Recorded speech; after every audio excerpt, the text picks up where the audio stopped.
তো hi guys, welcome to back to my YouTube channel. তো এইটা আমার ইউটিউবের ফার্স্ট ভিডিও, তাই কীরকম করে করব সেটা আমি বুঝতে পারছি না। তো ভালো করে করারই চেষ্টা করছি। এখন বাজে বিকাল 4:49। তো এখন আমি ঈশানকে নিয়ে পড়তে যাব, তাই ভাবলাম একটা ভিডিও তোমাদের সঙ্গে শেয়ার করি। যদি এই ভিডিওটা ভালো লাগে তোমরা আমাকে প্লিজ কমেন্ট করে বলো, যদি নাও ভালো লাগে প্লিজ কমেন্ট করে বলো, আমি এর চেয়েও ভালো ভিডিও বানানোর চেষ্টা করব। তো চলো গাইজ, ঈশানকে নিয়ে পড়তে যাওয়া যাক। ঈশানকে নিয়ে নিচের দিকে নামতে থাকলাম। তো আমরা থাকি 3 তলায়, সেই জন্য ঈশানকে আস্তে আস্তে নাম, সিঁড়িগুলো যেহেতু ঘেরা নেই সেই জন্যে। তো আমরা নিচে নেমে পড়লাম। তো আমরা এবার আমাদের টিচারের ঘরের দিকে রওনা দিলাম। তো এখানে আমাদের এখানে একটা শিব মন্দির আছে ছোট্ট, যা এসে যাওয়ার পথে আমরা সবাই প্রণাম করে যাই, যাতে যাত্রাটা শুভ হয় বা ভালো হয়। তারপরে আমরা চলে এলাম টিচারের ফ্ল্যাটের একদম গাড়ি পার্কিংয়ের সামনে। তারপরে দেখো ঈশান তাড়াতাড়ি করে যাচ্ছে, ওই লিফটের ওই বাটনটা প্রেস করবে বলে।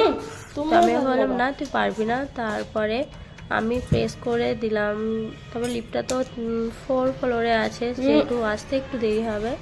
তাই ঈশানকে বললাম দাঁড়া, একটু তো দাঁড়াতে হবে মাম্মি। তারপরে ঈশান বললো মাম্মি কখন আসবে?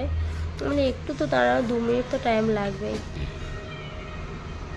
তারপরে দেখো চলে এলো লিফটটা।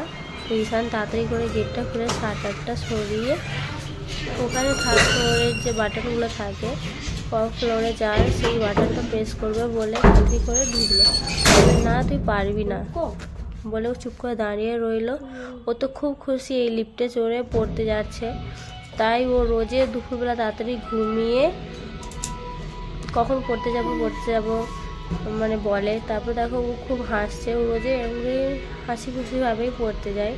তো আমরা 3rd ফ্লোরে চলে এলাম। 3rd ফ্লোরে তার টিচারের ঘর। তো গাইজ, আজকের মতো এই ভিডিওটা যদি তোমাদের ভালো লাগে প্লিজ কমেন্ট করে আমাকে জানিও, না ভালো লাগলেও প্লিজ কমেন্ট করে জানিও।